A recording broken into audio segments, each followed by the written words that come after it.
Shalom. Un verset ce matin nous intrigue et nous parle par rapport à l'histoire de Jésus. Et la Bible déclare que lorsque Jésus-Christ sort de l'eau, une colombe vient se poser sur Jésus.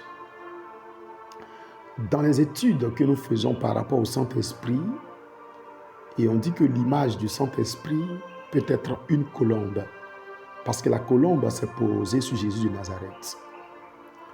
Et lorsque nous partons dans le livre de Matthieu, la Bible dit que Jésus entra dans le temple et il s'est énervé. Il s'est énervé parce qu'on vendait le pigeon dans le temple. Il y avait des personnes qui vendaient le pigeon dans le temple. Une des choses que j'ai essayé de savoir est de comprendre la différence entre un pigeon et une colombe. Pourquoi est-ce que Jésus était tant énervé lorsqu'on vendait le pigeon? Quand on échangeait beaucoup de choses dans le temple, Jésus a renversé beaucoup de choses. Il fallait chasser ceux qui faisaient cette pratique dans le temple. Et on a commencé à comprendre que le pigeon est différent par rapport à la colombe.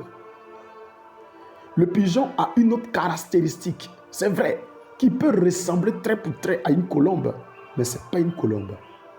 Le pigeon n'est pas une colombe. Je posais ce matin une question à quelqu'un. Qu'as-tu reçu?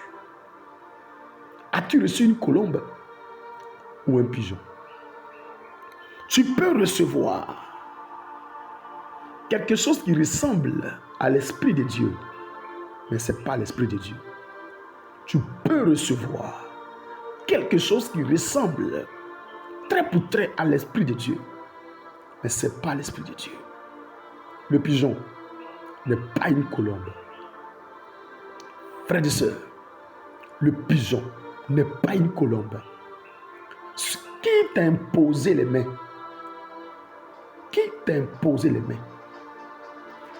Qui t'a imposé les mains? On t'a certainement imposé les mains. On t'a certainement communiqué un pigeon. On t'a certainement donné un pigeon. Mais ce n'est pas une colombe. Et la Bible dit qu'ils échangeaient les grâces dans le temple. Est-ce que la grâce de ton temple n'était pas la grâce d'un pigeon?